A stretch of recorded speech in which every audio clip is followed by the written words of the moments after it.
같이 읽겠습니다. 우리가 알거니와 하나님을 사랑하는 자 곧 뜻대로 부르심을 입은 자에게 합력하여 선을 이루느니라. 아멘. 오늘 말씀의 제목은요, 합력하여 선을 이루시는 하나님입니다. 성경에 보면 그 야곱의 이야기가 나옵니다. 요셉의 이야기가 나옵니다. 요셉은 그 야곱의 11번째 아들로 태어나거든요. 그러니까 늑둥이로 태어난 거죠.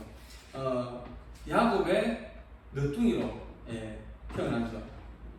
그러다 보니까 아버지의 사랑을 많이 받았습니다. 그래서 성경에 보니까 채색 옷을 입었다. 그때 당시에 채색 옷을 입었다라고 했습니다. 채색 옷을 입은 건 그냥 옷만 입은 게 아니고 다른 형제들하고 이렇게 구별시켰다라는 말도 됩니다. 즉 요셉은 다른 형제들처럼 양을 치고 이렇게 짐승을 치고 그렇게 하지 않았습니다. 아버지 야곱 옆에서 아버지의 사랑을 독차지하면서 가끔 이제 아버지 심부름으로 형들이 양을 잘 치고 있나, 짐승들을 잘 치고 있나 이제 한 번씩 돌아보고 와가지고 이제 아버지한테 이야기해주고 그런 정도였습니다. 그러니까 집을 멀리 떠나가지고 저 먼 곳에서 이제 밤낮으로 고생하는 그 형들의 눈에 그 요셉이 곱게 예쁘게 보였을 리가 없지요. 그래서 형들의 시기를 받게 됩니다. 그러다가 어느 날 또 이제 아버지의 심부름으로 그 형들이 양을 잘 치고 있나 이제 그걸 보러 갔다가 형들에 의해서 구덩이에 던져지고 그리고 목숨을 잃을 상황에 처하게 됩니다. 그때 유다가 이렇게 이야기를 하죠. 그래도 우리 동생인데 죽여봐야 우리에게 무엇이 유익하겠느냐. 보니까 지금 저 애국으로 내려가는 상인들이 있는데 그냥 저기 팔자. 그래가지고 이제 요셉이 애국의 장사꾼들에게 팔려가지고 애국으로 가고 또 애국에서도 또 팔려가지고 보디발이라고 하는 그 애국의 장군의 집에 노예로 팔려가게 됩니다. 그런데요, 이 요셉이 총명하고 그리고 또 부지런하고 정직하니까 이제 그 집안의 모든 이제 사물을 도맡아서 하는 가정의 총무가 되죠. 너무 이제 성실하다 보니까 신임을 얻어서 그렇게 된 것입니다. 그런데 또 억울한 일이 생깁니다. 보디발의 아내를 급탈하려고 했다는 이제 능력을 뒤집어 쓰고 또 감옥살이를 하게 됩니다. 참 억울하겠죠. 그 와중에도 요셉은 하나님께 대한 신앙, 그 믿음을 끝까지 지킵니다. 어리석을 정도로 하나님만을 바라봅니다. 그런데요, 그렇게 이제 감옥에 들어가서 그 요셉의 인생이 그 감옥에서 마칠 것 같은, 요셉의 인생이 그 감옥에서 끝날 것 같았는데, 그런데 전화위복의 일이 생기죠. 창세기 40장 1절부터 보게 되면은 그 애국 왕의 술 맡은 자 그리고 떡을 굽는 자가 그 애국 왕에게 범죄를 하고 그 감옥으로 들어오게 됩니다. 그리고 이 두 사람이 한날에 꿈을 꾸게 되는데 그 꿈을 이제 요셉이 해석을 해줌으로 말미암아 한 사람은 그러니까 술 맡은 관원장은 다시 복직이 되고 이제 떡 굽는 관원장은 나무에 달리게 되는 것입니다. 그리고 또 만 2년의 세월이 흐릅니다.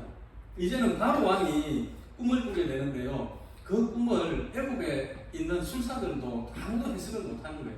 그래가지고 고민을 하고 있는데 그 술 맡은 관원장이 생각을 하는 거예요. 내가 그 옥에 있을 때 내 꿈을 해석을 해준 사람이 있었다. 그래가지고 왕에게 이야기를 하고 그래서 이 요셉이 이제 왕의 꿈을 해석을 해주고 그리고 위험에 처한 그 애국을 이제 구원하게 되죠. 그래서 애국의 총리가 됩니다. 요셉이 애국의 총리가 됩니다. 요셉이 하나님을 향한 그 마음, 그 믿음을 굳게 지켰더니 하나님께서 모든 것들이 합력하여서 선을 이루게 하신 것입니다. 이 이야기의 후반전에 가면은 이제 흉년으로 인해 가지고 다 굶어 죽게 되었죠. 그런데 그 요셉의 가족들 그리고 요셉의 형제들도 이 요셉으로 말미암아서 또 다 구원함을 받게 되죠. 그리고 자기를 팔았던 그 형들에게 이 요셉이 하는 말이 참 의미심장한 말을 하게 됩니다. 창세기 50장 20절 말씀 한번 보겠습니다. 창세기 50장 20절 말씀입니다. 같이 한번 읽어볼까요? 당신들은 나를 대하여 하였으나 하나님은 그것을 스스로 바꾸사 오늘과 같이 많은 백성의 생명을 구원하게 하시려 하셨나니. 형님들은 나를 해하려고 했지만 하나님은 그것을 선으로 바꾸셔가지고 오늘 많은 생명을 구원하게 하셨다라는 것입니다. 오늘 말씀의 제목처럼 하나님은 모든 것들이 합력하여서 선을 이루게 하셨다라는 것입니다. 제가 처음 신학을 시작하려고 할 때에 주위에서 반대가 많았습니다. 저 사모도 반대를 했어요. 아니까 어떤 사람인지 알잖아요. 어떤 사람인지 아니까. 네. 내가 늦게 좀 대답하고 제가 아마 세 번째 물어봤을 처음에 제가 신학을 하겠다 그러니까 들은 척도 안 하더라고요. 두 번째 이야기하고 아마 세 번째 이야기 하니까 그래 허락을 해줬는데 직장 동료들도 참 반대를 많이 했습니다. 그래도 부족하지만 저의 인생에서는 그때가 제일 안정적이었고 또 아파트도 하나 있었고 막 직장생활 하면서 또 아이들 3명이나 있는데 학자금도 다 나오고 그러니까 괜찮았는데 그만둔다고 하니까 친구들 직장 동료들이 많이 말렸습니다. 또 형님이 우리 아파트 옆동에 살았는데 밤에 찾아와가지고 장인이나 시키지 네가 뭐 한다고 예 그래가지고 그렇게 참 말했는데 그런데 저는 꼭 했었어야만 했습니다. 그때는 뭐 감당이 안 됐으니까 막 안 하고는 안 되는 그런 예 그랬습니다. 그리고 개척을 할 때도 제가 아는 목사님 몇몇 분들이 많이 말했습니다. 절대로 개척만 하지 마라. 부교육자를 있다가 나중에 가가지고 정말 이렇게 다 구비가지고 준비가 되면 그때 개척을 해라 그렇게 말씀을 하시던데 또 저도 그 말을 또 안 듣고 또 개척을 했죠. 그래서 참 많은 시간들을 고생을 하면서 보냈는데요. 어려운 일을 만날 때마다 어려움이 찾아올 때마다 자꾸만 이런 생각이 드는 거예요. 내가 뭘 잘못했지? 내가 하나님 앞에 뭘 잘못했지? 뭘 잘못했길래 이렇게 다 버리고 제일 좋을 때 다 포기하고 이 길을 가는데 하나님 왜 이렇게 어려운 일을 주시지? 이제 그런 생각을 자꾸 하게 되더라고요. 혹시 여러분들은 그런 생각 안 해보셨습니까? 나름대로 열심히 신앙생활을 하는데 그죠? 기도도 하고 봉사도 하는데 왜 이렇게 어려운 일들이 자꾸만 생길까? 물론 잘못했기 때문에 잘못한 것이 있기 때문에 어려운 일이 생길 수도 있습니다. 그러나 하나님의 계획 가운데서 어려움이 생길 수도 있다는 것입니다. 여러분 예루살렘 교회가 핍박으로 인해 가지고 그 복음이 더 광범위하게 이렇게 전해지게 됩니다. 예루살렘 교회에 핍박이 만약에 없었더라면 누가 사마리아에 가가지고 하나님의 그 복음을 전도를 하겠습니까? 아마 예루살렘 교회에 핍박이 없었더라면 사마리아 성에 그 복음이 들어가는데 아마 100년이 넘게 걸렸을 수도 있다 그런 생각을 해보았습니다. 모든 일은 하나님의 계획 가운데서 이루어지는 것입니다. 제가 작년까지만 해도 집에서 다니엘 기도회를 했었거든요. 들어보신 분도 계신지 모르겠는데 그 오륜교회 김은우 목사님이 주축이 되어가지고 이제 많은 교회들이 다음에 그러니까 11월 1일부터 해가지고 21일까지 이제 20명의 강사를 이렇게 하루하루 모셔가지고 이제 말씀도 듣고 또 간증도 듣고 그렇게 하는 시간인데 언제인지는 정확하게 기억은 안 나는데요. 한 번은 무당이 예수님을 믿고 이제 나와가지고 간증을 했던 적이 있었거든요. 이 사람이 어떻게 이야기를 하느냐면은 자기가 현역 시절에 연초가 된다든지 아니면 뭐 대입 시험이 있다든지 그러면은 자기 집 앞에 문전성시를 이룬대요. 서민들이. 예. 그런데 거기에 교회 집사님이나 권사님들이 그렇게 많다는 거예요. 혹시 여러분 중에는 그런데 가시는 분이 없겠죠? 예. 그곳에 와가지고 물어보는 질문이 뭐냐 그러면 사업을 하려고 하는데 혹은 장사를 하려고 하는데 뭘 해야 되느냐, 이걸 해야 되느냐, 요걸 해야 되느냐, 그걸 많이 물어본대요. 또 취직을 하려고 하는데 삼성으로 들어가야 되느냐, LG로 들어가야 되느냐, 이런 것들을 많이 물어본다는 것입니다. 여러분, 요셉이 친위대장 보디발의 집에 그 노예로 팔려갔을 때도 그렇고 감옥에 들어갔을 때도 그렇고 성경은 한 가지를 반복해서 계속 말씀을 하는데요. 창세기 39장 2절에 보면 이렇게 말씀을 합니다. 여호와께서 요셉과 함께 하심으로 그가 형통한 자가 되어 그랬습니다. 3절에 보니까요, 그의 주인이 여호와께서 그와 함께 하심을 보며라고 그랬습니다. 그리고 감옥에 잡혀갔을 때도 21절에 보니까 여호와께서 요셉과 함께 하시고 그에게 인자를 더하사 그랬습니다. 23절에도요, 이는 여호와께서 요셉과 함께 하심이라 그랬습니다. 여러분, 우리가 노예로 팔려가느냐 안 팔려가느냐 그게 중요한 것이 아니라는 것입니다. 우리가 감옥에 들어가느냐 감옥에 안 들어가느냐 그것이 중요한 것이 아니라는 말입니다. 여호와 하나님께서 나와 함께 하시느냐 함께 하시지 않느냐 그것이 중요하다라는 것입니다. 내가 중국집을 하든 내가 미용실을 하든 그게 중요한 것이 아니고 내가 하는 그곳에 내가 나아가는 그곳에 하나님께서 나와 동행하시느냐 그것이 중요하다라는 것입니다. 아멘. 우리가 기도할 때 하나님께서 뿅 하고 나타나가지고 이거 해라 저거 해라 그렇게 이야기해 주면 얼마나 좋겠습니까? 그런데 하나님은 그렇게 하지 않습니다. 왜냐하면 이미 성경에 말씀을 다 해놓으셨기 때문에 그렇습니다.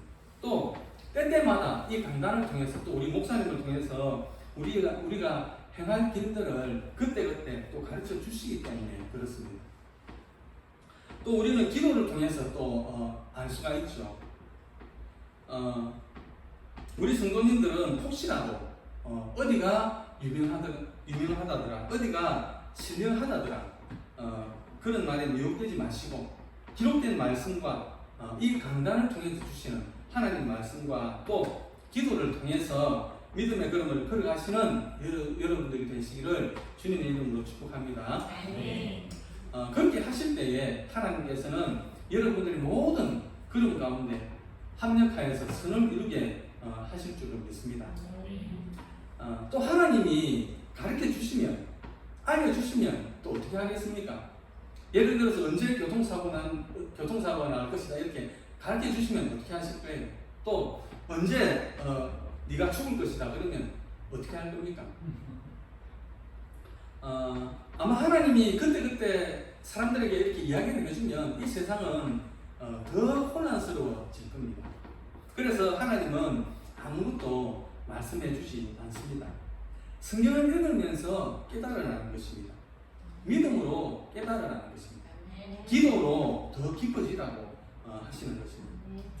가장 중요한 것은 어떤 경우에도 하나님은 나에게 나쁘게 하지 않는다는 거예요.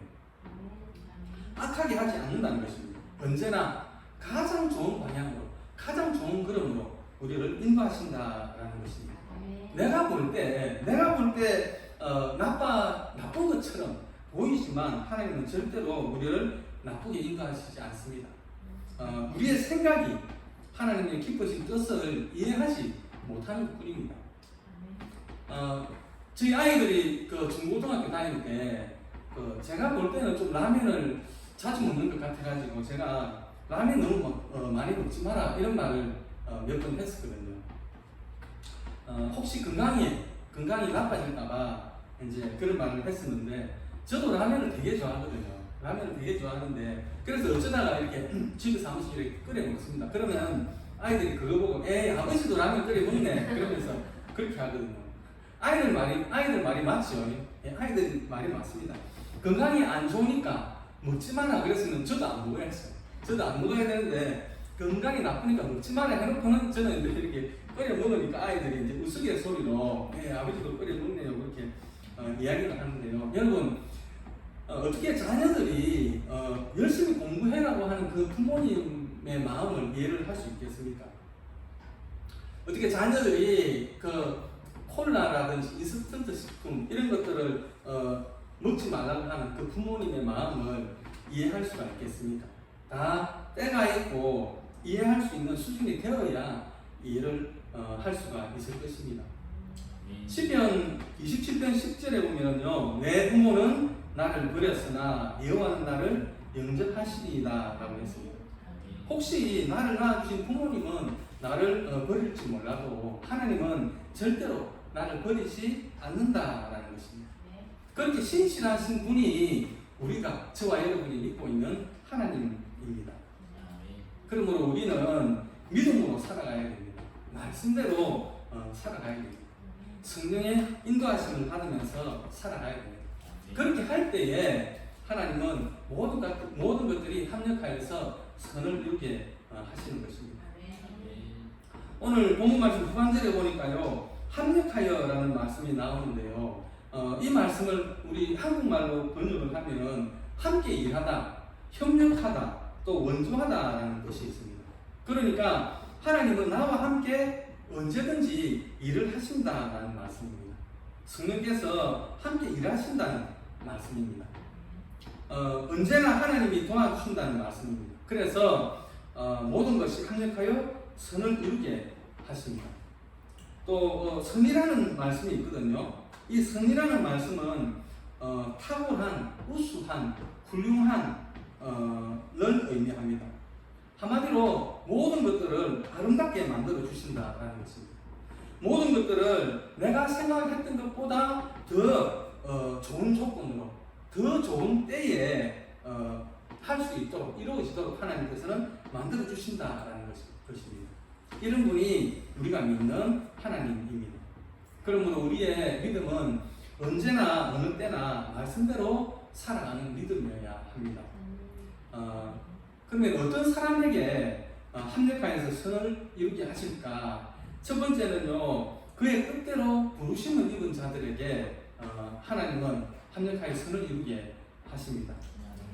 이 말씀은 성령님의 부르심으로 구원함에 초대받은 사람들을 말하는 것입니다. 오늘 예수님을 믿음으로 구원받은 그리스도인들을 말합니다. 구원받은 그리스도인들은 사명자입니다. 하나님께서 특별히 뽑아서 사명자로 부르신 것입니다. 이사야서 43장 1절에 보니까요, 야곱아 너를 창조하신 여호와께서 지금 말씀하시느니라. 이스라엘아 너를 지으신 이가 말씀하시느니라. 너는 두려워하지 말라. 내가 너를 구속하였고 내가 너를 지명하여 불렀나니 너는 내 것이다 라고 했습니다. 하나님은 우리를 특별히 사명자로 쓰시기 위해서 부르신 것입니다. 우리는 구원받은 것만으로도 감사해야 되지만 더 나아가서 하나님의 복음을 전하는 사명자로 부르셨다는 것을 명심해야 합니다. 하나님의 일을 하는 사명자로 부르심을 입은 것은 저는 그렇게 생각합니다. 가문의 영광으로 생각합니다.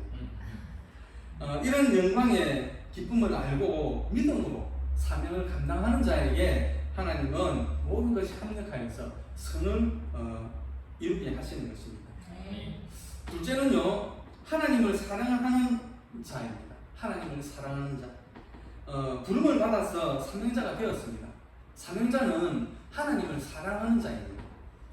성경에서는 사랑이라는 말을 여러 가지로 말씀을 하는데요. 친구들 간의 그 우중 같은 사랑을 필리오 사랑이라고 하죠. 그리고 부모와 자식 간의 사랑을 스테르고 사랑이라고 합니다. 또 연인끼리 사랑을 에로스 사랑이라고 합니다. 하나님이 우리를 향하신 사랑을 그 아가페 사랑이라고 하죠. 이 네 가지 사랑 중에 본문에서 사용한 단어가 하나님이 십자가에서 목숨을 주시면서 사랑하신 아가페 라는 단어를 사용하고 있습니다. 즉 사랑하는 사람을 위해서 목숨을 던지는 사랑을 말하는 것입니다. 그렇게 하나님을 사랑하는 사람에게, 목숨을 던져서 사랑하는 사람에게 모든 것들이 합력하여 선을 이루게 하시는 것입니다. 이 아가페 사랑은 교회를 출석하는 그 이상의 사랑입니다. 이 아가페 사랑은 주의를 선수하는 그 이상의 사랑입니다. 이 아가페 사랑은 우리가 물질을 드리는 그 이상의 사랑입니다.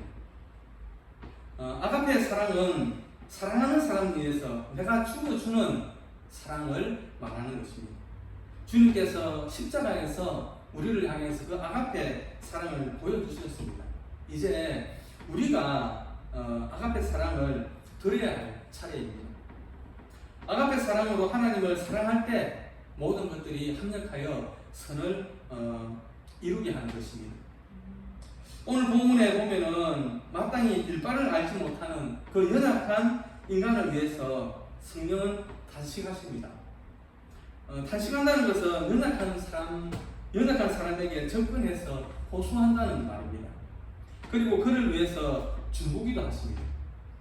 예수님은 하나님의 보좌 우편에서 우리를 중보하시며 도와주시고, 성령님은 우리 안에서 우리를 도와주시고 있습니다. 우리 마음을 아시는 성령님께서 합력하여서 선을 이루게 하시는 것입니다. 우리가 실패라고 여기는 것이나 틀렸다라고 생각하는 것이나 아니라고 하는 것들을 우리에게 좋은 것으로 이루게 하십니다. 하나님의 사람은 하나만 보면 안 되는 것입니다. 아담과 하와가 범죄할 때에 먹음직스러운 그 선악과만 보았죠. 하나님을 생각하지 못했습니다. 롯도 광활하고 기름진 땅 동쪽만을 바라보았습니다. 비옥한 땅만 바라보았습니다. 소돔 고모라의 죄악은 보지를 못했습니다. 육의 행복만 보았지 신령한 것은 보지를 못했습니다.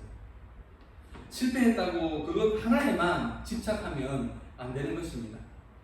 동서남북을 바라보고 우리로 예수님의 형상을 본받게 하시는 뜻이 있음을 보아야 합니다. 우리를 연단하시고 영화롭게 하시는 하나님의 손길을 우리가 볼 수 있어야 합니다. 믿는 사람들은 합력하여 선을 이루시는 하나님을 믿어야 합니다. 하나님의 섭리와 구원의 손길을 바라보아야 합니다. 로마서 8장 31절 32절 말씀인데요. 그런즉 이 일에 대하여 우리가 무슨 말 하리요? 만일 하나님이 우리를 위하시면 누가 우리를 대적하리요? 자기 아들을 아끼지 아니하시고 우리 모든 사람을 위하여 내주신 이가 어찌 그 아들과 함께 모든 것을 우리에게 주시지 아니하겠느냐라고 했습니다. 자기 아들도 아끼지 않으시고 우리를 위해서 내어주신 하나님이 어찌 그 아들과 함께 모든 것들로 우리에게 아낌없이 주시지 않겠느냐라는 것입니다. 우리 앞에 질병이나 실패가 닥쳐온다고 해도 큰일 났다고 당황하지 마시기를 바랍니다. 모든 것을 하나님의 사랑이라고 생각하시길 바랍니다. 왜냐하면 성도들의 모든 삶은 합력하여서 선을 이루는 삶이기 때문에 그렇습니다. 성경에 보면 야고보가 순교를 하죠. 그리고 베드로가 잡혀갑니다. 이제 베드로는 감옥에서 죽으려면 기다리고 있습니다. 그런데 베드로는요 깊은 잠에 빠집니다. 천사가 와가지고 깨웠는데도 일어나지는 않아요. 그래서 천사가 옆구리를 쳐서 깨우죠. 여러분, 죽음이 닥쳐오는 그 환난 중에도 깊은 잠이 들 수 있는 성도의 여유가 어디서 나옵니까? 바로 합력하여서 선을 이루시는 그 하나님을 믿기 때문입니다. 우리는 모두 연약합니다. 육체적으로도 연약하고 정서적으로도 연약하고 영적으로도 약합니다. 그러나 하나님은 강하십니다.